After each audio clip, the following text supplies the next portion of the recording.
Ride with me. How y'all doing? This is Hunt 919 Truth to Sports coming to you with another segment. If you all been following my channel, you know I took off for about a year. And I also told you I wanted to get deeper into different aspects of women's sports besides just basketball. And luckily I ran into some great athletes from the Duke track team. I saw them running on the track, and I approached them because when I saw this young lady running, I knew she wasn't just some regular athlete working out because of the speed that she had. But I would like to introduce you to Miss Birgen Nelson. How you doing, Miss Nelson? Hi, Will. I'm doing good. How are you? I'm doing pretty good. Pretty good. It's good to see you again. Great to Um, see you. a lot of people they know about Duke. They hear, of course, they know about the basketball team. Some of them know about the softball team. I follow women's softball. The men's lacrosse team was pretty good for years, et cetera, et cetera. But a lot of people do not know or have paid attention. And they don't know how great the Duke track team is. And from the last, since 2021 all the way up until 2024, either indoor or outdoor, you all have won the ACC championship, including this past year. You was just a part of that team. I think you got bronze in one of the events. So I'd like to say congratulations on that. So to get deeper into who you are, I want to talk the academics process or aspects of it first, and then we'll go into your athletic career. Um, so I see that you went. Can you please name the name of your college that you went to? I don't want to mess up the name. Went to Gustavus Adolphus College for undergrad. Yes, that's right. And it was a liberal arts college. It's ranked number 66 out of 211. I don't know if you knew that, but it's a highly ranked, rated university. So first of all, I want to ask you to get to a school like that. How did you achieve those type of academics in high school? Like, what was your process to get to a school like that out of high school? So I knew that I wasn't going to be able to afford college without a scholarship. That was something my parents made really clear for Right. me since I was a young girl, and they actually moved us to a better school district, one of the best in the whole state, and Mm-hmm. probably one of the best in the country, so that we could have access to like the best education possible. And I'm really lucky that we were able to do that. It was closer to their business, like it made sense as a move. Mm-hmm. And I think that really set me up for success. Being around a lot of people that just had really high goals and were high achievers. Mm-hmm. So I was really lucky and blessed to have that. And I really just wanted to get the best grades that I could, so that I could give myself the best opportunities. I've always operated under the mindset that I'm not going to take opportunities away from myself. Mm-hmm. So if I can get the best grades possible, I am going to try to do that so that I'm not the one denying myself from getting opportunities. And so, luckily, I learned that lesson really early on and was able to get pretty decent grades in high school. I think that set me up for success in undergrad and in my master's program as well. Okay, okay. Now, if you was not running track and you were strictly going off of academics, what school would you have went to? If you had your choice, and you went to a great school, don't get it twisted, but if it wasn't for athletics, I always ask athletes this, where would you have gone, you think? For grad school, like Duke was one of my dream Mm, schools, regardless. It was a okay. school that I saw myself going to, like even in high school. It was like really I don't know, like great moment when I got in and decided to go because it was something I'd been targeting for so long. And going into undergrad, I didn't really have the opportunity. I would not have been able to earn a scholarship. I wasn't very good in high school. Mhm, Um, I was much better at competitive cheerleading, but there's very few scholarships. And honestly, I'd gotten a lot of injuries from that. So mhm. it didn't make sense to do going forward. So I was like, I'm going to just do track. And Gustavus is a D3 school, so it doesn't offer athletic scholarships, but Right. luckily I got a great academic scholarship, and then federal like financial aid and state financial aid covered the rest. Mhm. And so I probably would have still gone to Gustavus. Otherwise, perhaps like the University of Minnesota for Okay. undergrad. Just I knew I wanted to go on to like get a master's someday, and the goal for me was to be at like a Ivy League or school that I felt was like a equivalent of like a public Ivy League or something like Duke, um, which That's luckily I achieved. that's great for you to want to go to Duke and you ended up at Duke. So congratulations on that. That's a great Thank achievement on you. your part. Thank So let you. me ask you this always because I have a daughter. My daughter is smart. I have a niece that's very smart. So were you naturally talented at academics or were you a study person? Because it's a difference to me. if you know what I mean. Ooh, I was studying really hard. I Okay. was studying till probably like 2 or 3 a.m. every night. Mm, And like I was probably doing the most. I was taking a lot of APs. Um, I do think like some things come easier to me, but hmm the like level of memorization that you need to succeed in high school, I think is different than mastering concepts in hmm college, which I think that's a little bit backwards.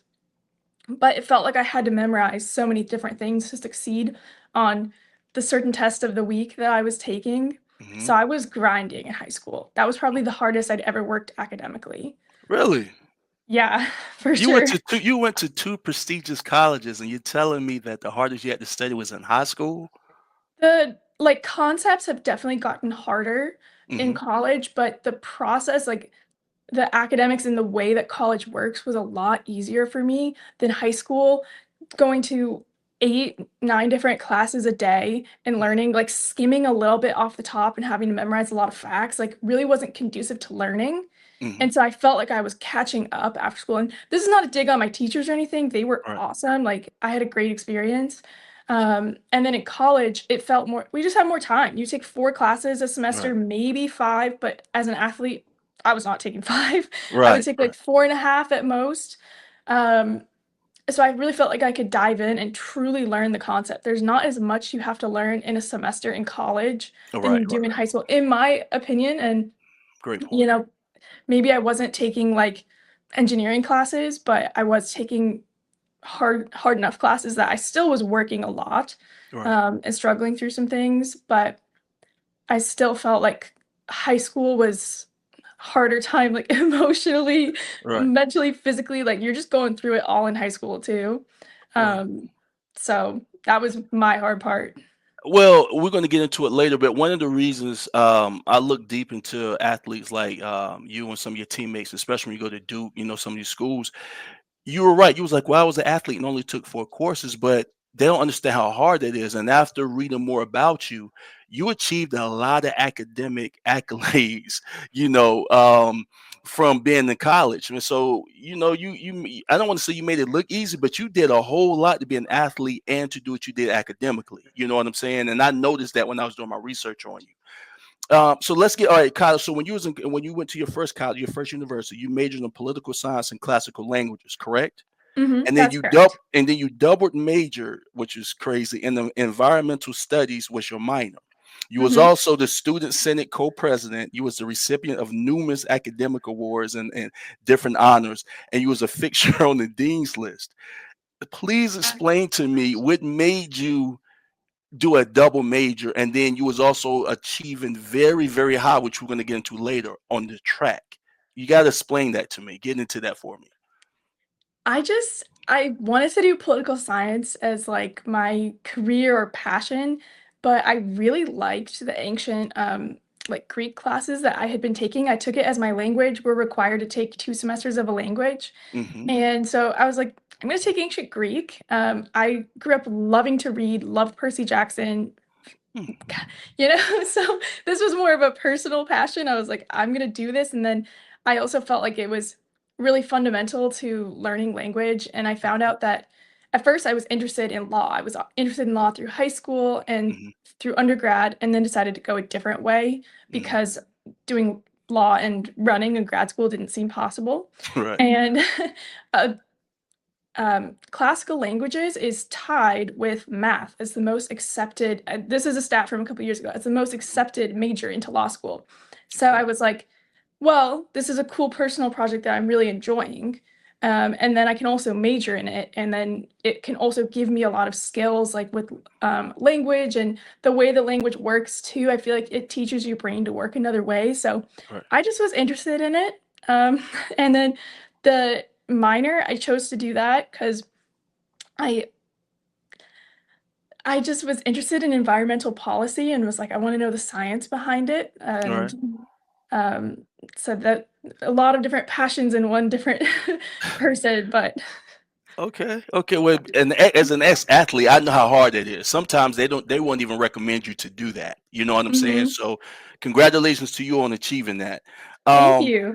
Now, I did read up on high school, and I know you dealt with some injuries. I read up on what those injuries were and why you end up going to track. So, can you tell me a little bit about the mental health? Because I always talk about the mental health of athletes. Everybody thinks our life is easy, everything's given to us. They have no idea how much work goes into being as good as we are in academics and on the track, or on the basketball court, et cetera, et cetera. So, can you tell me how did the mental health part of that kick in for you? How did you handle that in high school going into college as well?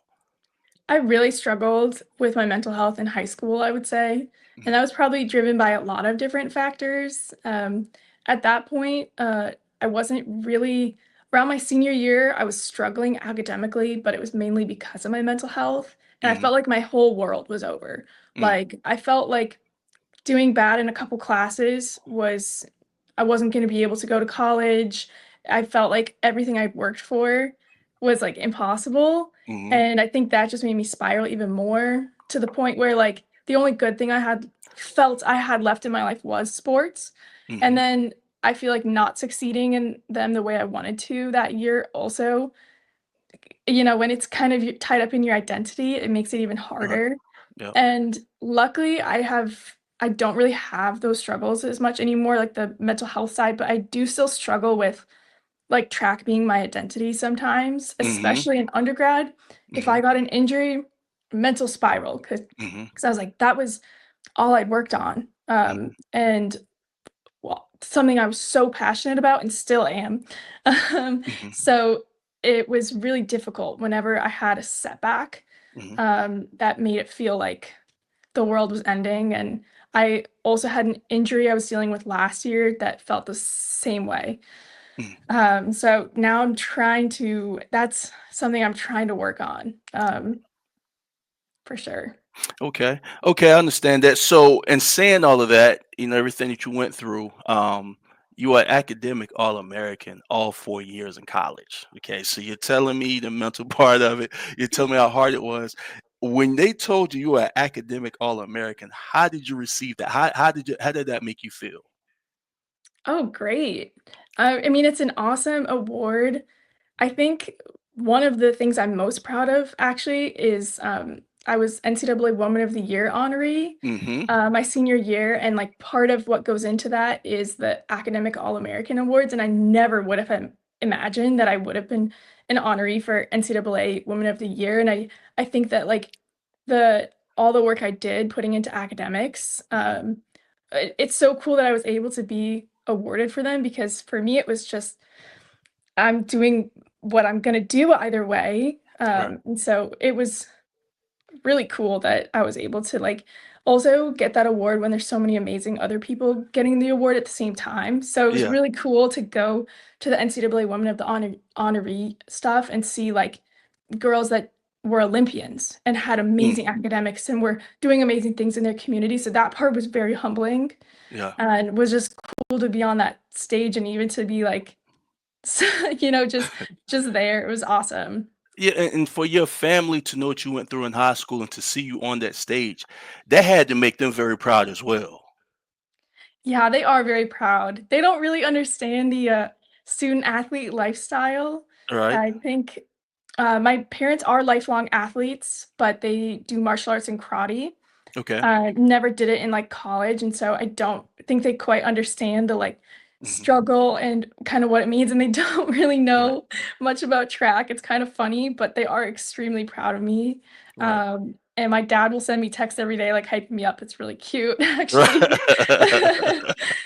Right, I understand. This is why I like to do these type of interviews because most people don't know, like including your parents. They seen you work, but they have no idea really what you go Mhm. through. And hopefully, when people see these interviews, they understand. You know what I'm saying? So before their kids go into college, they can kind of see what to expect. This is not as easy as it looks, or it's not as easy as some athletes make it look. You know what I'm saying? Mhm. Now, while you were in college, you also did student government work. You helped write the students' protection policy. You did that? Was it the, like, protest policy or It, the it was it was were protests, and it said you worked on anti-racism awareness for the entire community. You also testified before state lawmakers on behalf of the Minnesota State Grants, which help students with low and moderate income families afford the college of their choice. You have to tell me about that. First of all, that's great. You know what I'm saying? Especially coming from my community to see someone like you at your age doing that for other families. I mean, I admire that. So tell me a little bit more about that if you don't mind. Thank you. Yeah, for sure. So when I was student body president, I was also part of an organization called MAPSIS, which was the Minnesota Association of Private College Students, Okay. which that is just a like association kind of arguing for the benefit of students that go to private colleges, like Mhm. my school. And so at that point in time, there were some bills up that would decrease the amount of like state aid that would go towards private schools. Yeah. And it was really awesome, on the flip side, like public schools were getting more state funding from those sort of things. But Mhm. for me, like, since I knew that I would not have succeeded in college if I didn't have the choice of education. So this was something that was pretty personal to me is that one, again, I mentioned in high school, like I was not going to be able to afford college without some form of scholarship and Right. aid. And luckily I was able to come out of both schools that I went to debt free. Right. And Okay. that's like a huge, like awesome, amazing privilege that I have. Yeah. And something that I did work really hard for as well. But I still felt that like a lot of students don't have the option of choosing where they go to school. And it was Right. something that I feel really blessed to have been able to go to where I wanted to go. Right. Um, and also I know that different people succeed in different types of academic cultures and institutions. I Okay. knew I struggled with my mental health in high school Mhm. and really got kind of lost in the weeds. And so my dad actually was the one that encouraged me to go to Gustavus over Mhm. the University of Minnesota, Right. which is also an amazing school. Right. But But you all have family members to go there too, right? Before you. I had, yeah, my Right. my my dad actually went to the University of Minnesota. My great aunt went to Gustavus, Right. and so I had family members at both. And he was the one that was like, "You got to go to Gustavus because if you start struggling, they're going to see like you're not in class or Right. you're not there, or that your grades are slipping, and they're Right. going to be able to reach out or at the very least like tell my dad that something's going on." Right. And so for me, I knew I just needed that personal attention that if I'm in a class of 500 people, Right. they might not notice if I'm there or not. If I'm in Right. a class of some of my ancient Greek classes were like 3 people. If I was Really? not at class, yeah, if I was not at class, Yeah. my teacher would be, and I didn't email like I'm not going to class. My professor would probably email me like, are you okay? Where were you today? So Right. that Right. that was something that was really important to me. And so being able to try to advocate for the importance of private education, at college education as well, was something that I was very happy to do. So I got to tell my story at Right. the state capitol. It was virtual. I think it might have been somewhat during COVID or like kind of after. So, but it Right. was still like a really cool experience. Yeah. And I got to meet a lot of cool people through it as well, Right. virtually and like after. So that was awesome. And glad I got to do that sort of work. Same with being student body president. I got to do a lot of different things that I had like some passion projects about. And I was part of Student Senate since I was a freshman in school. So there Okay. were projects that I had, helped kind of ideate or helped like build for 4 years and kind of got to see them through. And I got to Right. start new projects when I was a senior that now people are still working on now, or I'm sure some of them are completely scrapped. But Right. um, that was something that was really rewarding as well. Right, and your dad, he gave you a great, some great advice because the University of Minnesota is huge. That's I think it's Big Ten now. I don't know if it's Big Ten when Hmm. you were going to it, but yeah, that's a lot of students in those classes. So for your dad to say that and then for you to follow that advice says a lot about you both. You know what I'm saying? And it was Hmm. a great decision. So we're going to finish up with education. As far as when you transferred from your college, and I keep saying your college because I want to mess the name up, and then you go to another great, academic institution. You go to Duke, you end up getting your master's in public policy, if I'm not mistaken. So tell Hmm. me about that transition to go to Duke. Not only is it the school of your dreams, but it's also, it's an academic school. So how did you adjust to that when you went to Duke University? So I really I thought carefully, and evaluated a lot of different things when I chose where I wanted to transfer Right. and graduate transfer because I'd already graduated from my old school. But Right. I had been looking at a lot of really big schools. I was going to ask Um, you that. I didn't want to cut you off. I yeah, wanted to ask you your choices, but go ahead. yeah, I'd been looking at a lot of other schools that were, maybe 40,000, 50,000 students deep. Yeah. And because I am pretty adaptable, I think I could have been fine. But at the end of the day, Duke was the only one that was smaller. And I felt that it was actually going to be the easiest transition for me because I was already used to a small school. And my Hmm. program at Duke is really small, it's about Right. 200 students. Right. And so I felt that it would be a similar kind of academic environment that I knew Hmm. I'd been successful in. And so I decided for my own academic success that Right. I would go to a school that was similar.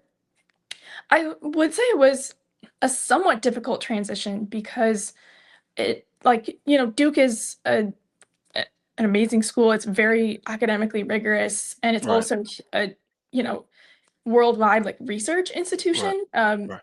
I don't know if I said that right exactly, but You're fine. so it that part was very different. Hmm. And so classes at times felt different. I'd never had a class taught by a TA in my undergrad or like a lab section that was taught by a TA. It was always taught by professors. What's the Um, TA, if you don't mind me asking? sorry, a teacher's assistant. Okay, got you. And so that was just something that, I think is more common at big schools. I wasn't quite expecting, but it was still a great experience. And I got to, learn from people and talk to people in other programs or in the PhD programs. Hmm. It was just something that I did have to slightly adjust to. Um, but otherwise, I would say it was pretty good. I think at Duke, I was more of an athlete student. I loved my program. Right. Right. I did well in it. But I was not as involved, I would say, in like clubs or organizations, Right. because I really, this is the last 2 years of my athletic journey in college, and I Right. really wanted to savor it. And I'd also, I'd done a lot in undergrad to the point where I was like almost burnt Mhm. out. Yeah, So I you did knew a I lot. couldn't do too much. And then I also knew D1 athletics was going to be like a new thing I was gonna have to tackle. Like, Right. definitely, like it's more demanding on the rest of your schedule. Right. But I can't speak for the general of like D3 to D1. Right. I just had a bit more flexibility as a D3 athlete. Right. But I was still getting very high caliber training on a great team and was still devoting 28 plus hours of my week to track every week as a D3 athlete. So, Right, and we're gonna get into the athletic part of it, but it was Division 3, but when I tell you you dominated for 4 years, but we'll get into that. We'll get into that. Okay, so congratulations, you went to two great colleges and you have 2 degrees, a degree apart from both of those colleges. So congratulations. So let's go into your high school athletic career now. All right, we're gonna get into the athletics of it. Okay, so in high school, I did see that you started out as a cheerleader, and you mhm. changed sports because you dealt with concussions and a hurt shoulder. So how are you getting? Now, believe me, I know that cheerleading is a lot tougher than people hear the name cheerleading, they don't understand because we watch our practice. So how Mhm. did you attain these concussions from cheerleading? You have to explain So that part to me. I did competitive cheerleading, Okay. and I was a back base mainly throughout high school. And I did do competitive cheer, I think, from either seventh or eighth grade all the way to the end of my senior year. Right. So I was a dual sport athlete in high school. Okay. But I would just get concussions because sometimes the stunts wouldn't go right, and Right. the girl would fall on my head, like the flyer. Right. Like her elbow would hit my head or something like that. I think I got one concussion from a bad landing doing some tumbling. Hmm. Um, because our team, like, we were required to have like a certain amount of tumbling, so I always had to work on that, and sometimes it doesn't go your way. Right. Right. And so, okay, so things happen. I understand that. So, being that you're an athlete, and we won't get into it, said because everything I'm saying is public, So if you don't want to Mhm. answer, don't answer. But I know you dealt with a serious illness, which is not, my business for you to tell me that. But my question is, as an athlete, because those 4 years are important. It's not like you get an extra year in high school. So if you get hurt or something and sit out a year, that could affect, what school you go to, or if even if you get recruited. So you dealing with concussions, you dealing with maybe changing of a sport, or just concentrating on one sport, and a serious illness. How did you get through that? Like, how would somebody your age get through something like that in high school? I was really struggling in high school. Like that was a hard period of time for me. Um, and you're right. I was struggling with like chronic asthma and chronic bronchitis, which I am Mm, pretty open about. I still struggle with that. And mhm, in high school, I didn't have anyone in my corner really. When mm, I went to the doctor, they were like, "Well, you're an athlete. You're perfectly healthy. Like you don't need medication for it." mm, Or when they would give me medication for it, it just was kind of like, well, you can try this, I guess. And when I finally saw someone different, mhm, my senior year of high school, they prescribed me like a different medication and it really mhm, helped. And that honestly changed my life because when mhm, you're living um like honestly like a miserable when you just feel miserable every day, that mhm, has a really big impact on your mental health. mhm, And then also obviously athletic ability. But I still felt like I had so much potential. Like in my mind, I had ran 15, 14, 13 seconds in the 100 hurdles in high school. mhm. Physically, had I done that? No, not even Right. close. Okay. But I could see it in my mind, and it was really frustrating when I couldn't do that at practice or couldn't race that way. And same with competitive cheerleading. Like I always saw this like higher vision of myself that I was like, yeah, I can do that. Mhm. And now like I have done that and I still think that there's more. So Right. um that's why I'm continuing to run after being done with NCAA sports. But Right. yeah, I think yeah, being able to be seen by a doctor that like just understood, like that really changed the game for me and just allowed me to not have to focus on that part of my life and I could focus on just being a student, just being an athlete. Right. And so I think that's why college got a lot easier for me. I do think that's a huge part of my journey. Right, right. I understand. Okay, well, you definitely overcame it. I can tell you that. So, with you dealing with that, and I know you're missing practices or whatever. Can you talk about the pressure to perform for athletes, even in high school? Just to people who don't know, they don't care about you being sick. They don't care about us being injured and hurt ankles and all that. They just want us to perform and be good, like they always, it's always been. What Mhm. was the pressure to perform, even though you were dealing with all of that? How did you deal with that part of it? The pressure to perform. Honestly, in track, like, there was not that much pressure for me because half the time, like, I was on JV, like, I wasn't even a scoring member of the team, Mm, and I felt like the team culture at my high school was also really good, like, the coaches were just supportive, mm, and very kind and friendly, and I'm sure I had a great experience, but, I didn't feel that as much there with cheerleading. I would actually say I really experienced the pressure to perform because mm. you have an entire, like, team of girls that are depending on each other, and, Right, like, I felt a lot of pressure that I didn't wanna be the one that did the one thing wrong, right, and then, just feel really bad, and so I do think that was a lot, and my team would go to nationals and stuff, and so that taught me a lot about what performing like, having to perform something perfect on a big stage is like, right, and that probably prepared me for college track, honestly, right, um, but yeah, it's definitely difficult to right. be balancing that, like, um, there were some days that, like, I, you know, would go to practice, but, like, could barely make it through class because just I Mm, was, like, so dedicated, and I didn't wanna be the person that wasn't there, right. so I actually almost never missed a cheerleading practice. I think there were a couple times I maybe had to miss, like, a week, Mm, um, but luckily they kinda coincided over, like, winter break, mm, and then track also didn't miss too much, but really struggled to get through the whole workouts. That was right. that was the most difficult part is, let's say we had 10 200s, I could do, like, 3 or 4. Mm. I don't like, the more I read into your story, like, when did you actually get rest? I'm talking about high school right now. When did you actually get rest? When was your off season? I Did didn't you really have one? have one.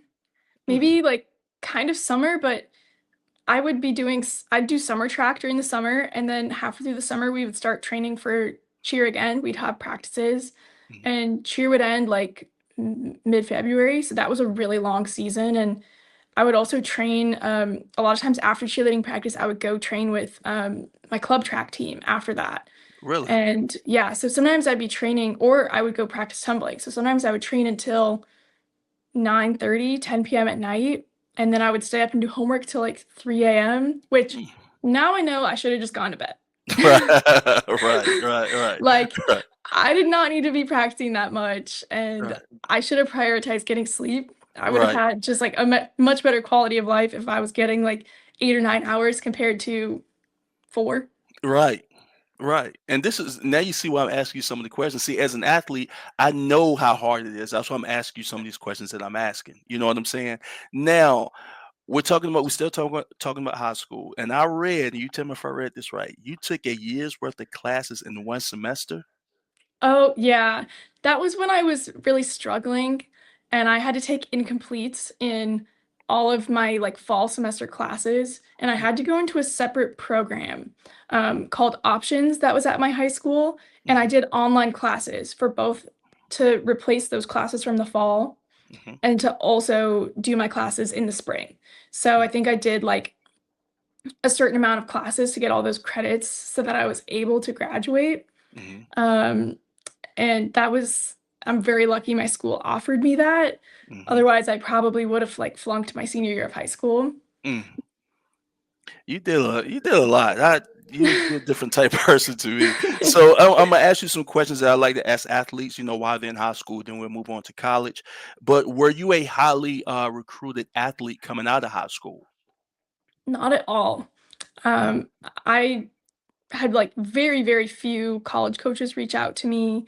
Um, I had the only ones I did were like just programs that would mail out to like everyone on the track team or something. Right. And I had a couple that I had either reached out to. I think I reached out to the Gustavus coach because I was interested in going to Gustavus, and I was like, okay, Okay. I'm gonna if I'm gonna go to school there, I want to run track. Like I want to be an athlete still. Hmm. And the coach was really interested in having me because Okay. he was able to see my potential, which is really awesome because I think that other people I had talked to maybe didn't quite see. Like, I mean, you see a girl that's ran like basically an average of 17 seconds in the 100 hurdles in high school.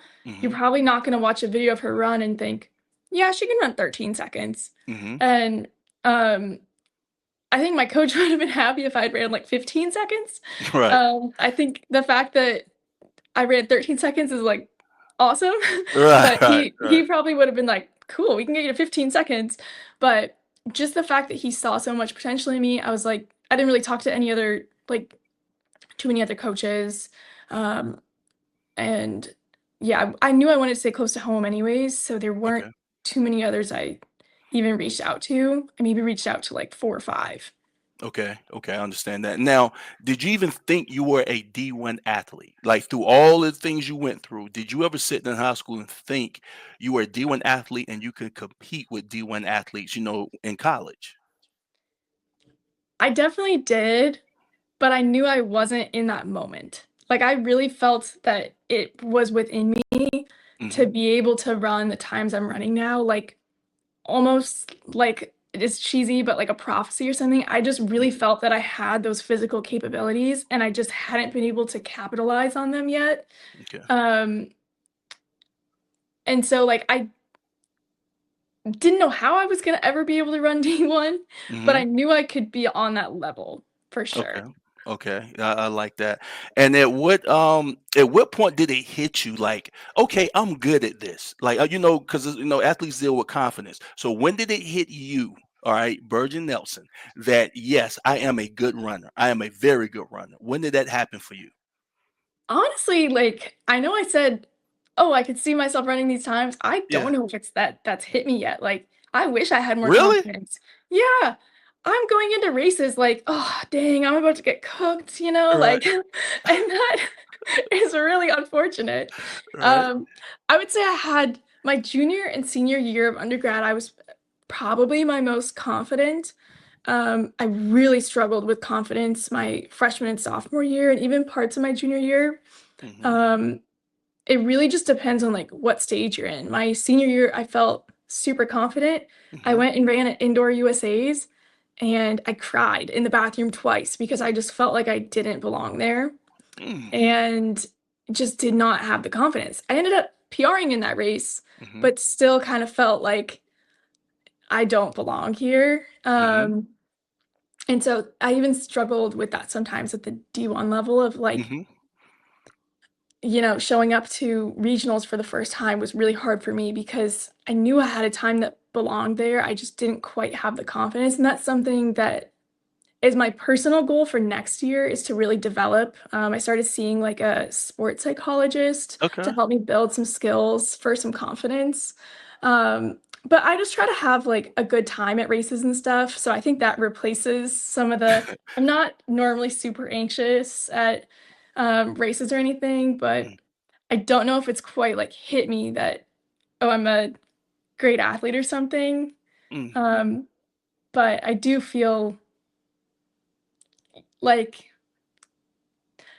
that might be it. That might be the end of my thought. I mean, I would say this. I always tell kids this. It's good to feel nervous. That means you care, and you're going to perform well because you're worried about getting embarrassed. You don't want to be too cocky, you Mhm. know. But at the same time, when I see your accolades, it's kind of hard. I believe what you're saying, but when I start telling people your accolades, you're gonna look like a very confident person. You know what I'm saying? So, okay, you graduate high school. So now we're going to go into your college career as an athlete. Now, you go to college in 2019, 2020. Okay, so let me tell Mhm. you what you did in case you forgot, since you're so nervous and don't have a lot of confidence. You were in the 60 hurdles, you were All American. In the 60 hurdles, USTF, CCA, all region, 60 hurdles, MIAC, I guess that's your conference, I believe. Yes. Okay, Mhm. you are all conference. DMR, MIAC, indoor, all conference. And then the USTF, CCCA, all academic team. So, how do you come out of everything you went through and you go into that type of success in college? You have to tell me about your mind frame when you accomplished Ooh, I just really that. felt like if I was gonna do track in college, I was Hmm. gonna be the best. I was like, if I'm going to do track at Gustavus, I want to be at this point, I was like, I want to be a national champion. I want to set school records. I felt like if I was going to devote my time to this and only do track, no other sports, Hmm. if this was going to be my main focus, that I wanted to be the absolute best that I Hmm. could be. And then when I first got to college, I saw how stacked D3 actually was, and I was like, Yeah. okay, let me Hmm. take a step back. Let me just try to like win my conference or like Right. which took me a long time to do because there were some legit hurdlers in there. I don't think Okay. I won the 60 hurdles or 100 hurdles till my junior year. Hmm. Um, my junior year outdoor. Outdoor. Um, Okay. yeah, I won a 200 title before I won one in my actual event. Because we had another girl that was like, when we went to nationals, it was like she was always an All-American. Okay. She's very legit. So I had a ton of competition there, and I realized how hard this dream of mine was going to be. Hmm. And so my freshman year, I was also like confident, but at the same time, I would show up to meets like so nervous. Hmm. Um, and so my mindset was that I had to switch up my mindset because I was like, okay, we're going for the long plan. I'm not going to become like a national champion this year because I realized how hard it was going to be to even make nationals. Right. Um, I just didn't know anything about that world. Hmm. And so my first goal became, okay, make it to nationals. And I even was like, I really want to go indoor, but Hmm. like maybe I can just focus on making it to nationals outdoor, which I'm Hmm. glad that wasn't my focus because there was no outdoor because of COVID. Right. Um, and so I did end up making it to indoor nationals and had had a lot of success over the season, but that took months to come together. Like I Okay. would drop a bit of time each race, and I really felt my whole season I had this kind of like anecdote or like allegory or something that I was weaving like threads in a rope together to make Hmm. something that was strong enough to like actually be able to hold something up or like Hmm. hold me up if I were to hang from it. Because Hmm. at first, when I was, weaving together a couple strings, and if I tried to just like, say go like swing in a lake, it was going to snap. And Right. so I knew I had to add more things, like add in more practice, add in more confidence, do more injury prevention, get better sleep. And so eventually things just started to weave together so that even if things weren't perfect, the rope was strong enough. At least that's kind of how I felt. Hmm. And I think that's why I dropped like half a second in the 60 hurdles that Hmm. season, Okay. which is a lot. And my 60 hurdle PR from high school, I dropped over a second and a half from that, Okay. 1.7 seconds, something like that. So, um, but I just had the time to dedicate to it. In high school, I did not have the time. Right. In college, suddenly I was like, oh, Okay. I got free I'll time. do track. Yeah. Okay. Okay. So what makes a track athlete? What makes them lose time? Like, I mean, unless it's an injury, I understand that. But what outside of an injury, what makes you lose time? That's something I don't know. Like get faster. Yeah. Yeah. You say when you say you lost a step or you lost a couple of seconds, like what exactly do you mean by that? Um, like just running the race a little bit faster. Oh, fast. Okay. Got you. Yeah, sorry. That's okay. Track lingo over here. Right. Right. Right. That's what I'm learning. I'm trying to learn. Okay. What's okay? Now let's go into. Even though you said what you said, you still had great freshman year. 2021, I don't know if you remember some of this stuff, but you was named All-American in three different hurdles: the 60, the 100, and the 400. Okay. You also named third team academic All-American. Then we go to academic All-American again. Then you were all regional in four different hurdles. You were all outdoor, all conference in two different hurdles. You was all academic with the UST, FCCA. You was academic in the conference again. And then you also got athlete of the week numerous times. Okay, you are dominating at this point. You're only 2 years in. How has because today everybody likes to transfer when they're doing great. So you're a sophomore doing what you're doing. You are dominating, whether you want to admit it or not. And I respect that you're very humble because even in person, you're very humble. But have you thought about transferring at all at this point with dominating like you're dominating? So I didn't quite feel like I was dominating my sophomore year, but I knew I was like doing well. Okay. I would say I was actually considering transferring during like when COVID hit my Hmm. freshman year. Um, just because at that point you know, I wasn't so sure about Gustavus. And Hmm. I hate to say that, Hmm. but you know, I did really want to go to the University of Minnesota, like, and have that bigger experience. Right. Um, and it was my dad that really wanted me to go to Gustavus, even though it's a great school. But I realized, I almost entered the transfer portal. Mm. And then I just had like a realization one day that like I couldn't do it because I loved my coaches so much. Like I literally Okay. could not like actually go through with it to put my name in the portal and Wow. have to tell them like, sorry guys, I'm leaving. And so they had made my experience. Like when I think of Gustavus, I think of Yeah. my coaches. I think of my Wow. team.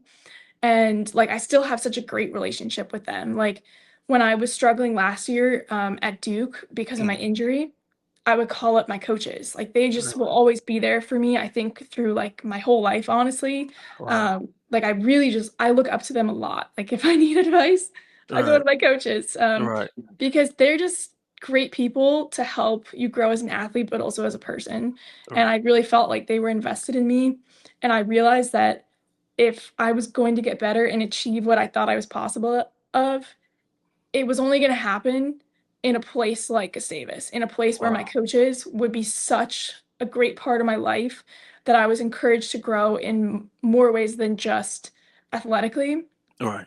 Um, because I mean, that's why I was able to succeed academically. My coaches full-heartedly supported me doing two majors and a minor and running for to be student body president, doing all these extra things. And it never got in the way of practice, Right. but they were very supportive of me chasing my dreams and doing stuff like that. And I also just felt like I was going to get the personal attention Mhm. um, at Gustavus that like I just didn't feel like would be matched in other places. I felt like my coaches were really invested in me and my success. So um, those thoughts of transferring like I never thought of them again. Never again. That's you know why that's so refreshing to hear because I'm sure you see football and basketball how they're just transferring like it's nothing, and to hear a young person or a young lady say, I didn't want to leave because I couldn't tell my coaches and everything they meant to me. Coaches live to hear that. You know what I'm saying? So it's very Mhm. refreshing for you to say something like that. It makes me feel good too. So I'm glad you said something like that, and people who can hear it, I hope they really understand what you're saying, where you're coming from. And the reason that was a great idea is because you stepped it up even more going into 2021, I 2022. did. You became a Thank national you. champion in the 100 hurdles. Um, I'm gonna get into other things, but you have to tell me the experience of being a national champion. How did that make you feel? That was, like, the coolest thing because as I said, going into my freshman year, I had this goal of, like, I wanna be a national champion, and I still like, everything I was doing was to become a national champion, and even then, I was still thinking, "Oh, maybe my senior year." Obviously, I showed up to nationals ready to game every single time. Right, Every single time, I was like, "I really wanna win." right, I was so bummed when my freshman year, it was canceled because of COVID. Obviously, right, I understood why, right, because I was coming in 8th and I was like, "I wanted to see what I could do." right, right, right, Uh, right, right, and so, yeah, going into the meet, I think I was ranked 1st, and that was the first time that had ever happened going into right, D3 nationals. So I was sort of like, just don't mess it up. right, Um, but I also knew like the other girls were so talented. I knew there was one girl in the field that she had won nationals herself in the same event like 2 years ago. right, And so like I knew there were gamers that like were going to be really competitive.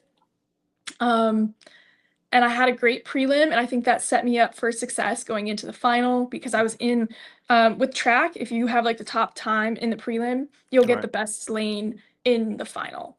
And Okay, with the straightaway events that are just 100 meters, they say the lane doesn't matter as much, but like mentally I like being in the thick of it. I like to okay, be competitive and race. If I'm out in an outer lane, I just kind of feel like meh.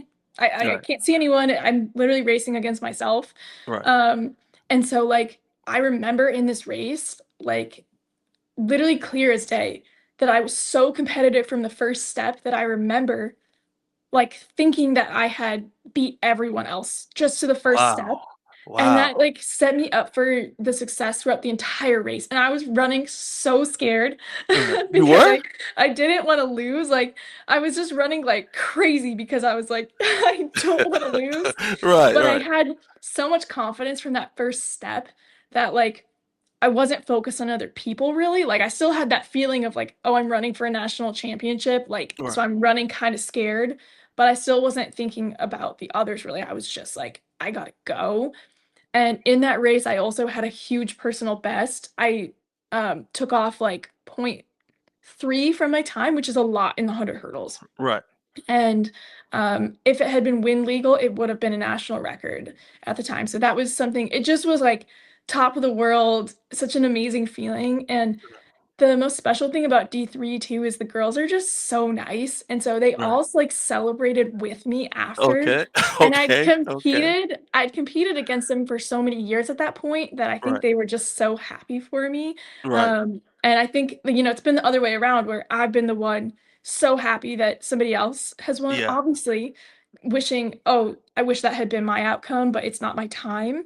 right, And so like I've made a lot of friends just from being like, you know what? You're amazing, and I'm gonna right, hype you up after you won, right, even if I'm, like, slightly bummed. So, right, right. I understand that, I like, understand that's the that. truth of it, you know? Like, Yes, I am a competitive person, but yeah, I'm also going to always be, like, somebody that is, like, the best I can. I've had, everyone has moments where they're not perfect, but right. have moments where I'm, like, supporting other people too, so Well, you also got in the 400 hurdles, you were national runner-up, so you almost won another one in that. I But then you did. were named All-American in the 100, 460 hurdles again, All-American again, academic All-American. You also got the North Region Track Athlete of the Year. Um, I, how how do you handle these? You're at the top. So how are you handling these races when you're at the top of everything? Like, how are you finding motivation? You know, because you are that, whether you want to admit it or not, you are dominating. I'm gonna just say it for what it is. So, how do you keep that up? And then another question is, when you're running, does your peripheral vision play a part in it? Because when we watch you off on the sidelines, y'all are side by side. How does that look as far as when you're on the track? How does that actually look? So I'll answer that peripheral vision one first. Okay, Absolutely, I see with my peripheral vision. It's actually the reason why I prefer being on, if I'm not going to be in the middle, I prefer to all be right, in an outer lane. My peripheral vision is better on this side. okay. So I can actually compete better. 919 Truth Sports, ride with me.